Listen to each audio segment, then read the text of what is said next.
Hello to everyone that is watching this program.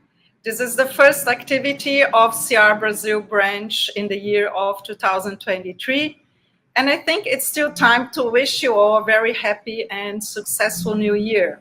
Special greetings and thanks to Lauro Parente and the Arbitration Channel for the partnership in this program, Momento Ciarb Brazil, featured on every second Wednesday.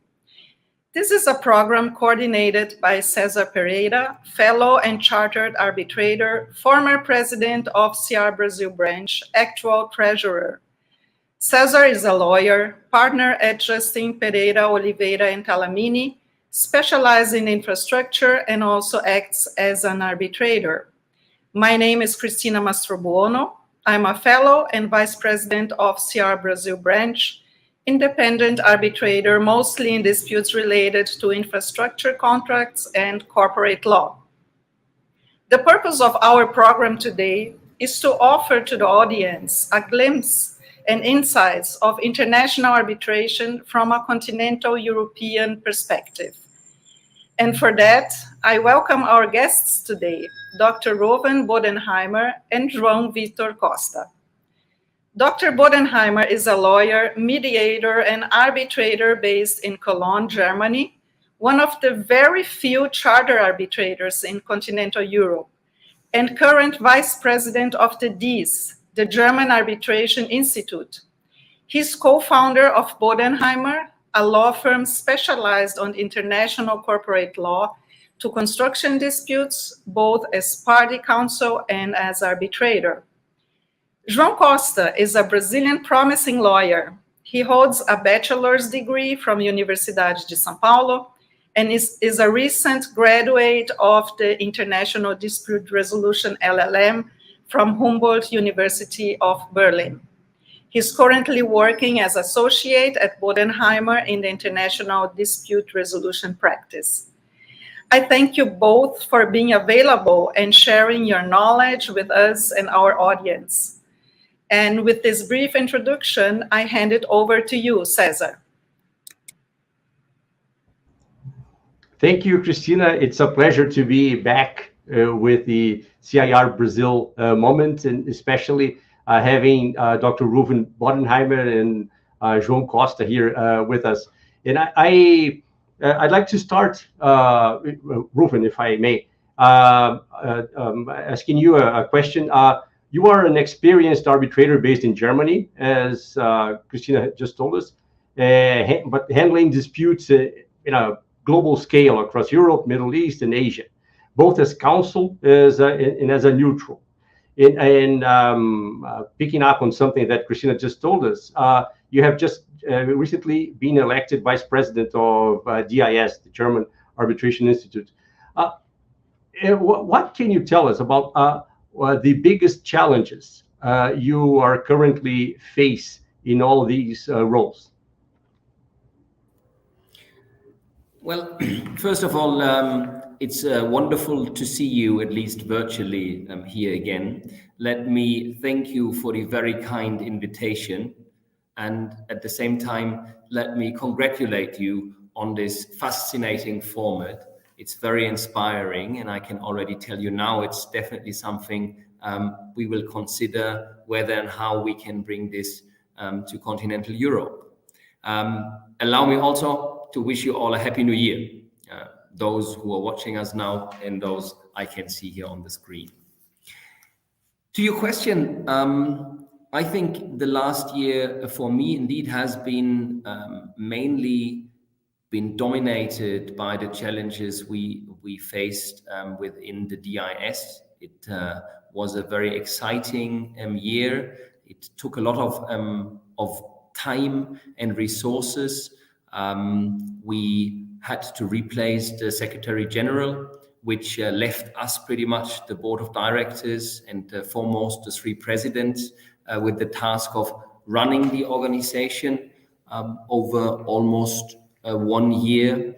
And we are very, very glad that since January this year, we have a new Secretary General, which is Ramona Schad, a female lawyer who has worked several years in a large international law firm, and the last 10 years, more than a decade, actually 12 years, with Siemens, who is known probably to all of you. So we are very confident that this is a wonderful basis with the entire team at the DIS to bring DIS to the next level and face all the challenges in a very good manner. And also, last but not least, to allow the board of directors, which is an honorary office only, to focus again on their main tasks.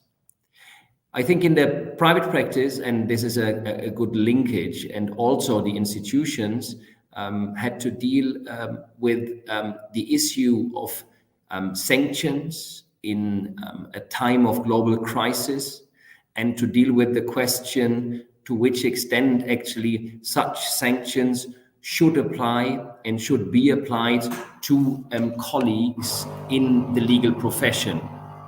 And the institutions in Europe managed to ensure that they are exempted from being sanctioned for advising or being involved in any business that relates to Russian parties and disputes with the involvement of Russian parties.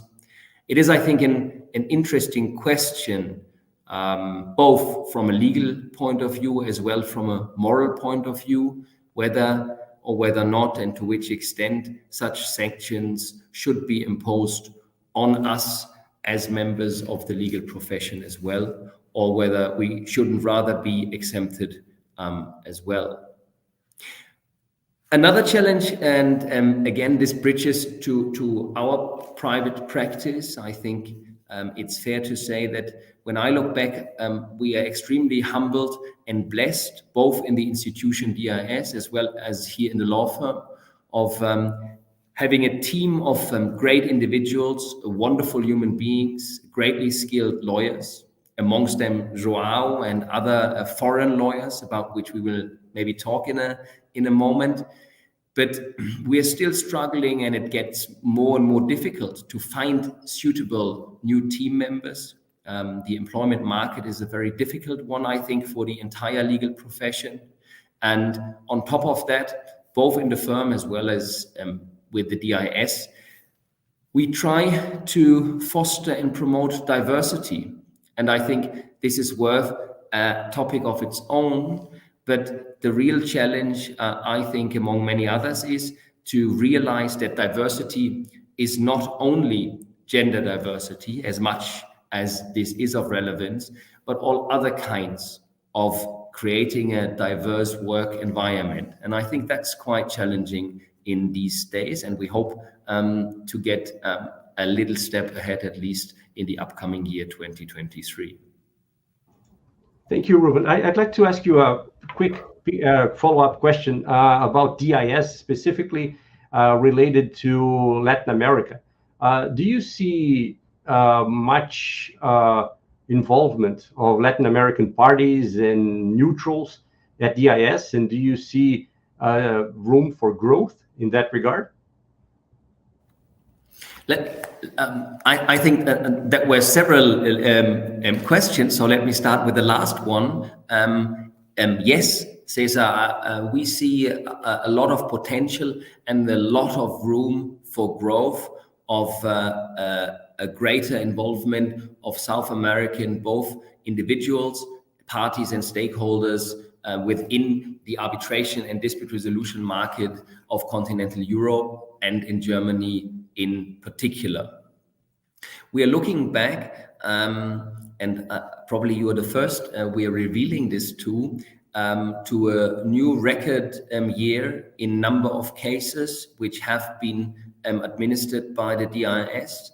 We have in 2022, I think, almost 170 cases that have been administered by us as new cases coming in 2022. Some of them do involve South American parties. Some of them do involve South American neutrals. And specifically in light of the ever-growing ties between Brazilian institutions in particular and the DIS, I think it's fair to say that not only there's room for growth and involvement, but there is already a great basis to further develop this cooperation and also to enlarge a market for Brazilian and other South American colleagues in continental Europe. Thank you. That's very good news. And I'd like to turn to João Costa now. And well, João, you know our market in Brazil very well. You have worked here for several years as a lawyer. And having this dual view now, the dual standpoint now, what do you think are the most remarkable differences you have encountered since moving to Europe? Hello, everybody. Good afternoon from Berlin. First of all, I'd like to echo the words said earlier. It is a pleasure to be here talking to you. I would like to wish everybody a happy new year, a very successful one to everybody. And coming to your question, I think there are two big differences that I see now that I work here in Germany with international arbitration. The first one is that arbitration here in Europe is actually more advanced in some subjects than it is in Brazil. So, for example, when it comes to antitrust disputes, the discussion that we have here in Europe is already further. So, for example, it is about the scope of review of an award by the courts, whereas in Brazil, we're still discussing if these disputes are arbitrable or not, or how they're going to be referred to arbitration. Another topic that is more developed here, for example, is the shareholders' disputes. And DIS, for example, they have a set of supplementary rules when it comes to that. And again, this is still in its baby steps in Brazil. And when you face these new subjects, the discussion of these new subjects, you have to keep up the pace and actually walk faster to reach the discussion level that is being discussed right now here. And of course, this takes some efforts. And the second big difference that I see here is actually kind of related to the interview you had with Ricardo Aprigliano. That is arbitration in Brazil. We have a very strong market that is very linked to the court practice. And the international practice is very different when it comes to other topics. So it took and it takes every day a lot of effort to step away from my Brazilian mindset of how an arbitration should be conducted in Germany or anywhere else, and to have in mind that each case is a case with its specificities, and we really have to be flexible and open-minded to deal with all of them in a very efficient way. Thank you. If I may, Cristina, it's very good to hear what you said about the way some of these topics that are being discussed in Brazil are more advanced in Germany in a way, because they are, as you said, they are being developed in Brazil right now. Both antitrust disputes and shareholders disputes are very important and are the subject of very intense discussions. And so it will be good for us to be able to interact with you and maybe develop those topics here in our market with your help. Thank you. Cristina, sorry. No, it's okay. Well, there are sure a lot of very hot topics going on in Germany right now that are very close related to what is the future of arbitration in Brazil, mainly these antitrust cases. And well, I would like to turn now to a practical issue also related to the differences of practice in Brazil and Germany. João, this is first for you. And this is related to the production of evidence. So you work in the team of Bodenheimer, and I assume you are involved in many construction cases as well. So what, considering the cases you acted on, is more usual in Europe related to the production of evidence? The model of tribunal-appointed experts or the party-appointed experts? Do you see big differences in comparison to Brazil, where the most usual is the use of the tribunal-appointed experts? Well, I think I can be pretty straightforward in this answer. Yes, I've been involved in quite some construction cases here, some construction arbitrations. And actually, I've never seen any case where the tribunal appointed its own expert. Actually, all of them, they were conducted, they were the ones that are already terminated, with party-appointed experts only. Back in my experience in Brazil, I've had some cases without tribunal-appointed experts, but in general, all of them, they were with party-appointed experts and tribunal-appointed experts. The big difference that I see here, actually, you can see that this affects costs to the parties when you don't have a tribunal-appointed expert. But most of all, I think that the most important for me is actually efficiency, because you don't have a lengthy evidentiary stage when you simply avoid calling in a tribunal-appointed expert. And in the end, the quality of the award and the quality of the discussion is pretty much the same. This is very interesting, but I think I have to clarify that actually in Brazil, we don't have the practice of a party-appointed expert in the way that, in the role that a party-appointed expert assumes in European law. So, because I assume that these party-appointed experts, they act also with the obligation of impartiality and independence. Yes, and what we consider in Brazil as party-appointed expert is actually an expert witness that acts in favor of the client. So we don't have the practice here of party-appointed expert in the sense of what it is considered in Europe. And maybe this is a range that can be, this is an area that could be explored in Brazil, but nowadays it is not. So I think this is important to also to clarify, to understand these differences. And now turning to Bodenheimer. So you were in Brazil last year in October, and during this visit in a panel that you took part, you mentioned that you have a preference for party-appointed experts, exactly because of the efficiency in the proceedings, and also to avoid the delegation of the decision-making process from the arbitrators to the experts. So can you tell us more about that? Is it a personal approach as an arbitrator, or is it also common in the proceedings where you serve as counsel? And then also, well, considering what John said, that this is the practice, how do you deal with the experts to achieve the best result? For instance, joint reports, witness conferencing, hot tubbing. So what is your approach? And also another question, how usual is the use of the SACS protocol? And I ask that because in every studies that you have in Brazil about the production of evidence in Europe, you find something referred to the SACS protocol.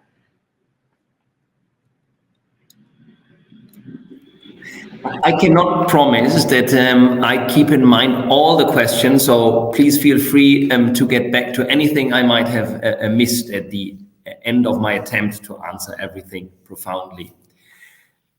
Let me start by sharing one general thought with you, and this is that I personally think, not always, but more often than not, we see any discussion led in our field with quite a clear view on certain issues. And that might be helpful to develop further and to allow for a fruitful discussion. But in the very end, I think we must not forget, and the taking of evidence is a wonderful example, that the key feature we have to offer is flexibility. And whoever says this is how it should be done, or it's the opposite, I'm also sure in the best sense that this is not meant how it's said. Because I think we are far more too often tempted to do the next case in the way the last case or even the last 10 cases went very well. But we must ensure and we must force ourselves to look at each case from a new perspective and look what is the most effective, what is the most helpful way forward for this particular case. And this is the same with the taking of evidence and experts being involved. Now, indeed, my starting point is that I have seen very good experiences with party-appointed experts. And Cristina, you mentioned it rightfully. All of them are independent and impartial, but at the same time, I ask you and also our audience, have you ever seen any party putting forward an expert that in his or her impartiality and independence is actually putting forward a case that is detrimental and harmful to your own views? I have never seen that. So there comes the concept of impartiality comes to a natural limit, I would say. So why is it then, why can it be more effective, or why can it be a way forward? Well, I think for two reasons. The one is the risk I have seen sometimes by appointing only one expert by the tribunal is that you face the danger of replacing the arbitral tribunal's own judgment by the outcome of the expert's view.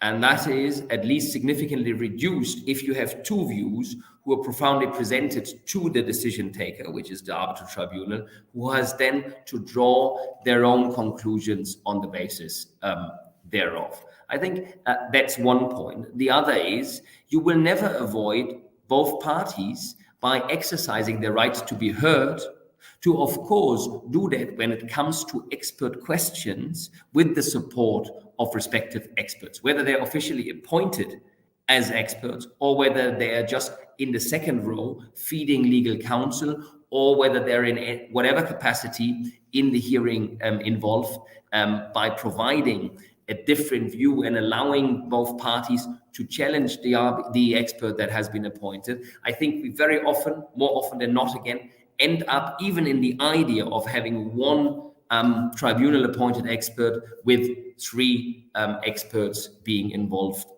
in the room. Now,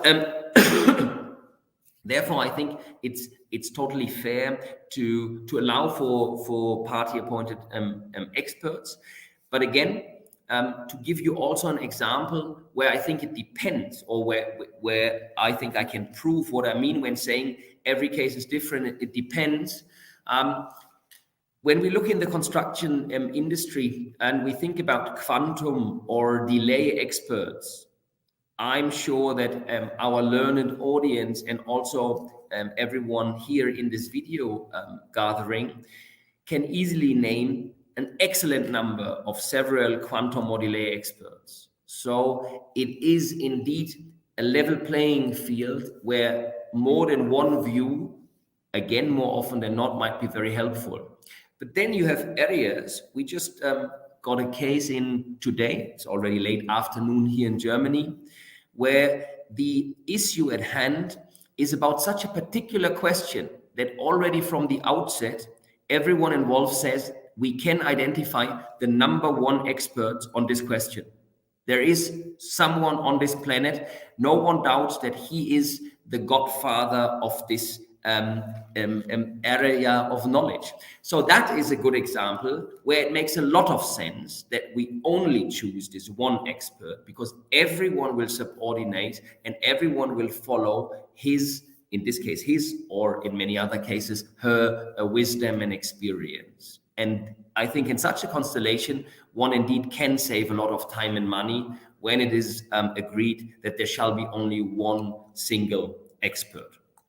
Now, Cristina, to your question, how do we handle it? Well, I think again, what is always favorable is the idea of allowing the experts to liaise at the earliest time and to identify those issues that are actually in dispute. Because we all know, if you look at an expert report and you only bring them together at the very end, you can find out a lot of things, you know, the experts can actually reach agreement upon. And then I always make this underlying disclaimer to say it depends. I think what is a good way forward is, depending on the preference of the council, to either have the experts then separately on the basis of a joint report, which clearly indicates where the experts have a different view, to have them either cross-examined by legal counsel of all parties involved, or have them questioned by the arbiter tribunal. I think, speaking from the arbitrator's perspective, I think that depends on the party's preference, if they have a joint one. And then at the outset, already agree, if need be, on what we all call a hot tubbing session. So to bring those experts on the basis of what you have learned during the hearing together, and really try to sort out in the best manner possible any discrepancies, misunderstandings, or open issues that are needed to be answered for the arbiter tribunal to render a good award. Last but not least, and please again get back to me and remind me of anything I might have missed. You mentioned the SACS protocol, an idea that I think has come up and was presented by Klaus Sachs at ICA, I think a decade ago. I hope Klaus would agree with me when I'm saying he also thinks that this is not the solution that fits all situations, but it's an interesting approach. I have seen it actually only once out of several cases. So I would say it was a very innovative approach. It can add, I think, efficiency to a large extent in many circumstances, but I would be hesitant to say that this is now the solution for all and every situation where we need to take evidence with the assistance of experts. Well, thank you very much. I think you addressed all the range of questions I presented about the taking of evidence. Cesar, please. Thank you, Cristina. Just a quick comment about the SACS protocol.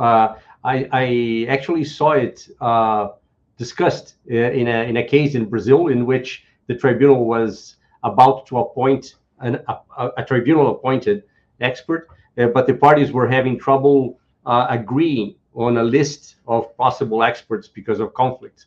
The tribunal then suggested the SACS protocol in which two experts would be appointed by the tribunal.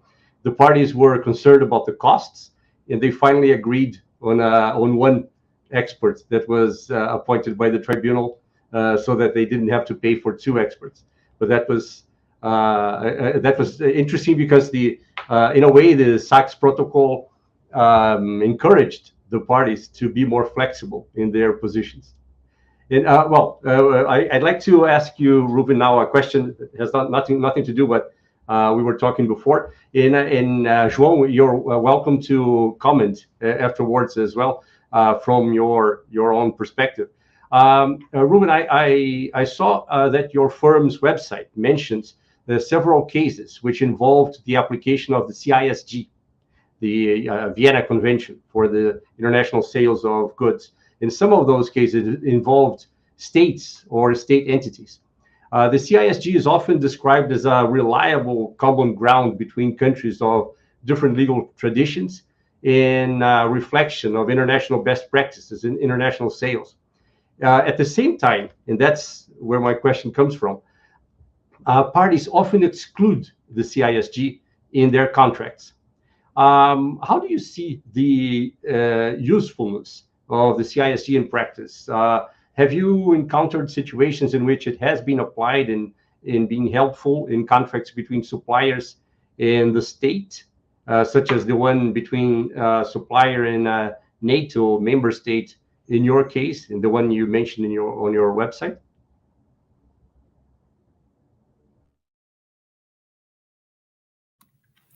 Well, first of all, I'm more than happy to hear now that someone has a look at our website. We have lengthy internal discussions about the importance of keeping our website informative and up to date. So, Cesar, you make my day by knowing from now on it really makes sense to update them from time to time, because there are people who have a look at it. Why is CISG not as much used? That's probably your question, if it is such a great tool. I think the reasons are as unspectacular as convincing. And this is one. I think it's a lack of knowledge. If we make a survey amongst 1,000 excellent in-house counsel about their knowledge of the CISG, I think in comparison to many other fields and areas, the knowledge is quite limited. And the second that goes hand in hand is the natural phenomenon that we see in many other situations and constellations as well. And that is to say, we never did it like this, so we continue to not do it like this. And you're referring to something, and I stand here to be corrected, that is indeed the stereotype of this statement, because it has been somehow introduced in the majority of globally used standard terms of templates and so on. They always refer to the exclusion of the CISG. And I think these two aspects, foremost the first, are my answer to why it should be used more.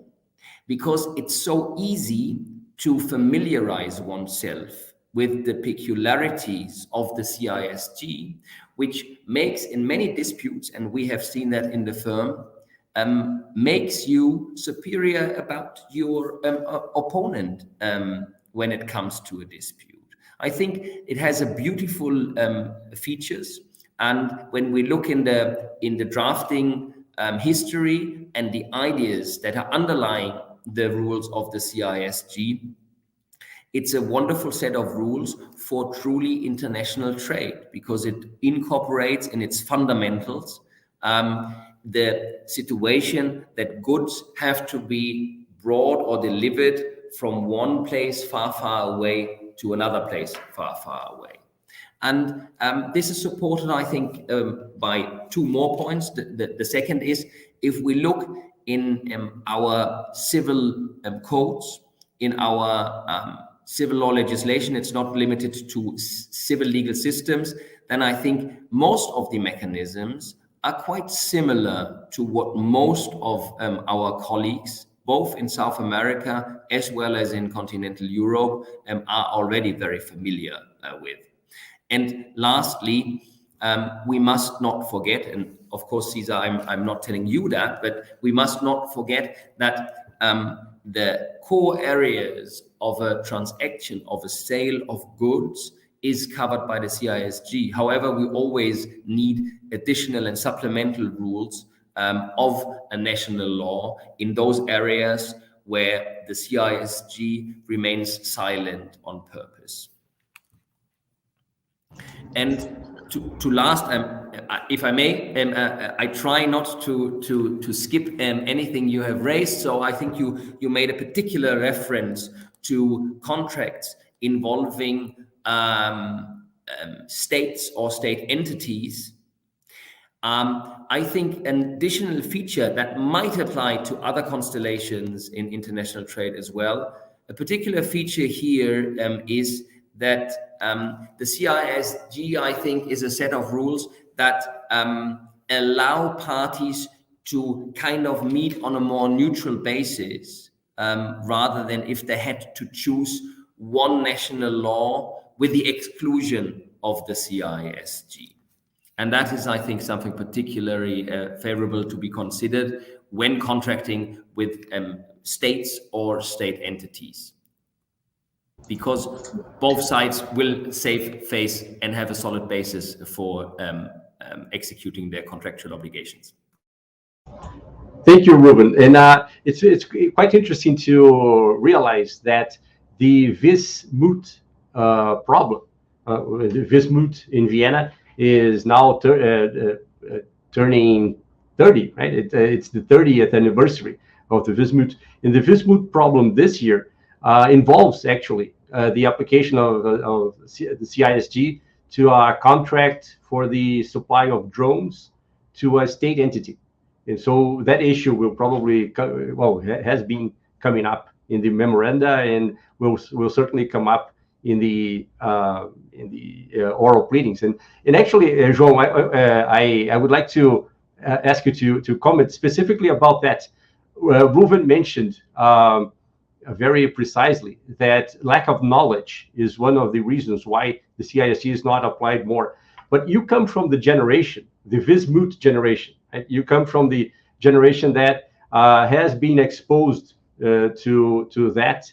And Brazil has been participating in the VIS for the past 15 or 20 years. And so we now have quite a contingent, a large number of lawyers like you that have had that experience in during their university years.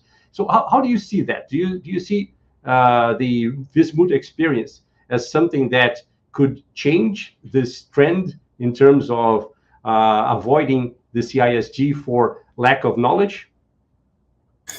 Well, yes, I would just start my answer actually mentioning that sometimes people in Brazil that I know came to realize that their contract and their dispute would be subject to CISG moments after the dispute arose. So they didn't even think that the contract would be subject to the CISG, because it is something that in practice it is very hard to deal with. Personally, in Brazil, I've never dealt with a CISG case that I can remember about. And I think that the Vismut and this internationalization is important because, again, it exposes the Brazilian new markets, the new generation, to the international practice of arbitration, of substantive matters as well. So yes, I think that the Vismut, and not only the Vismut, but also other competitions, for example, the FDI, is interesting for students to get to know investment arbitration, investment treaty arbitration, something that actually doesn't even exist in Brazil, but having the knowledge about it, I think it's important for the professional growth of this new generation that is coming now. Thank you, João. Cristina, back to you now. Thanks. Okay, I want to go a little bit back to the DIS. Rouven, you told us about the development, so the incorporation of disputes with South American companies. So I would like to hear your thoughts about the participation of arbitrators. So how open is the DIS for foreigners, non-Europeans? And also, what can you tell us about the arbitration community in Germany? Is it growing? Are there new faces? How is diversity? And I'm asking this also in a personal interest, but also in the interest of a lot of Brazilian arbitrators that would like to be more active in Europe, especially in Germany.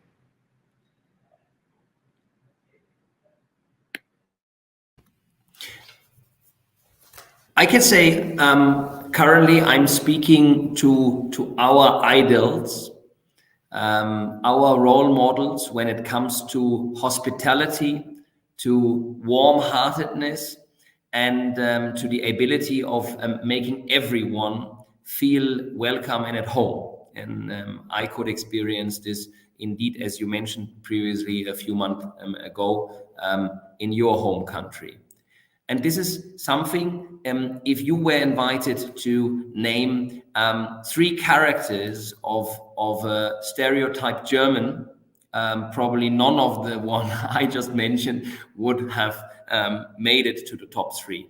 But this is exactly what we are working on. We want to develop this further or back to an institution that should be known for its openness, for its welcome culture, and for the good atmosphere everyone experiences, both when attending an event, a conference, or when working together with the great team we have at the DIS and the Secretariat foremost. So we are on this basis, and I hope you will also have had the opportunity of, when our term comes to an end, to say, I was there, I experienced it, and indeed, for a German institution, it's extraordinarily warm-hearted, and hospitality is indeed one of the top aspects and characters, I can say.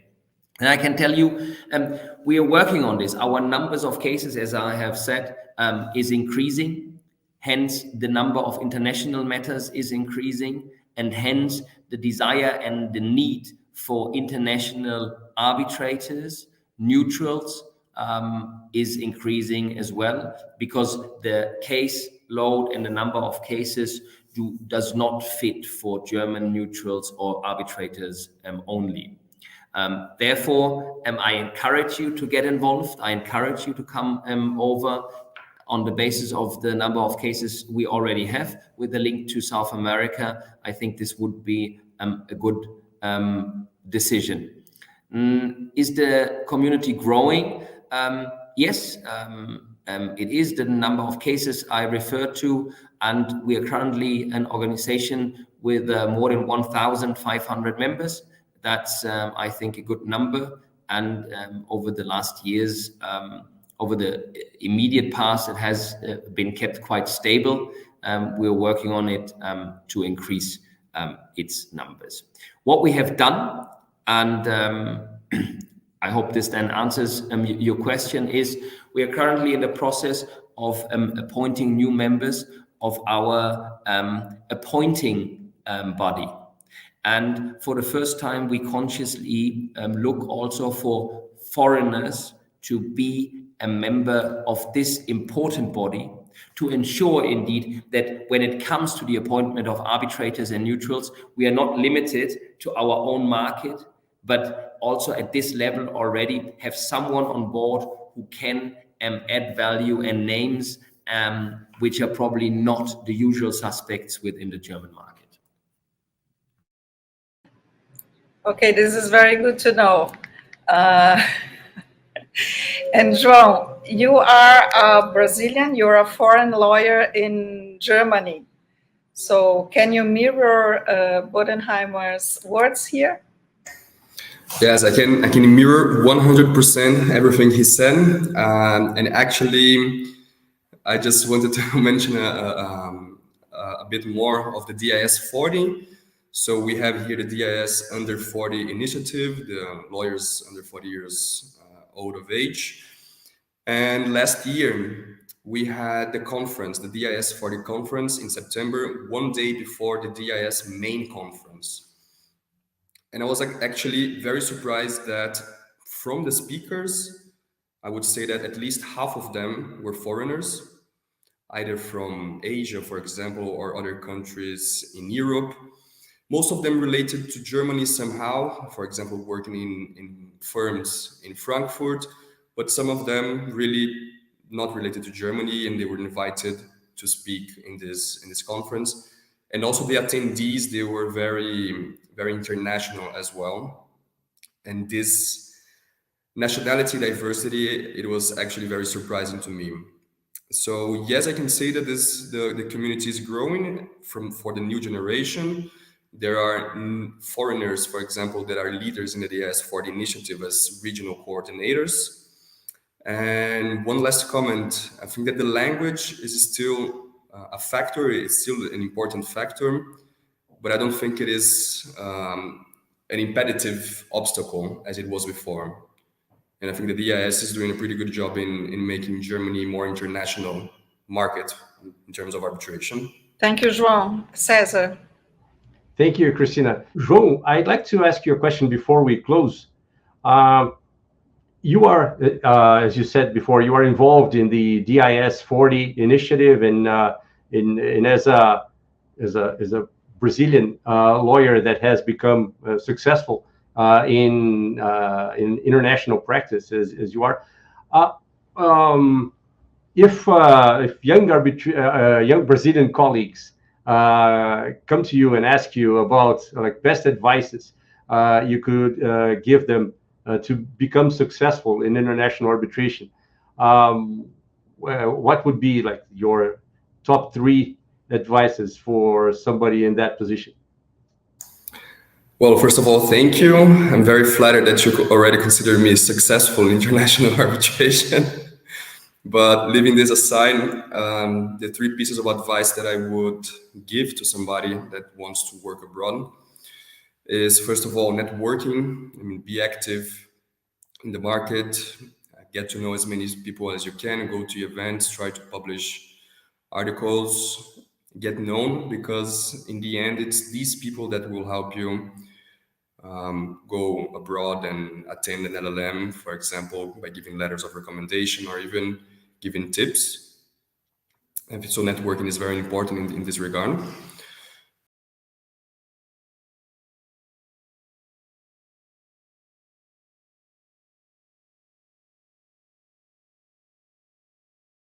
Actually offer to the market. And these needs, they can be as simple as language, for example. You can offer a native Portuguese speaking skill or Spanish speaking, because this skill, for example, will allow the market to get closer to the Brazilian market or to the Latin American market, for example. Sometimes it can be even knowledge or specific practice in some areas. So, for example, you studied something specific in your master's that will actually be helpful in the market that you want to practice. For example, antitrust disputes may be something interesting for the discussion in Brazil, for example. And sometimes it can be even related to purely commercial matters. So you can go to a firm or to a specific city where they are looking for somebody that will help them get into the Latin American market, for example, either by language, skills, or even knowledge of people and networking there. And the last one, which is also very important, don't underestimate the importance of having a proper mentor. So I had a mentor in Brazil. I have my mentor now here in this interview with us, even though he is still frozen, unfortunately, at least for me. And having a mentor is important because it helps you get in the market, it helps you get to know people as well, and it helps to get to grow professionally in terms of technique and everything else. And everybody that I know that from my age that is getting more successful in the area, everybody has their own mentor, people who are helping them get further in international arbitration practice. Thank you, João. And this has been wonderful. I thank you, João, and you, Rouven, for sharing all those insights with us. And Cristina, I turn it back to you then. Thank you. Yes, well, the time is very short to explore all the experience and the insights that Bodenheimer and João Costa could bring for us. But I really thank you both very, very much for being here today, sharing a little bit of your time. We know you're very occupied, very busy. And with these words, we finish our session today, and I invite you all to be with us in 2 weeks from now on, where we will continue with our interviews with lawyers that have something to bring for us. So with that, stay safe and see you in 2 weeks. Bye-bye. Thank you very much. All the best. Thank you. Bye-bye.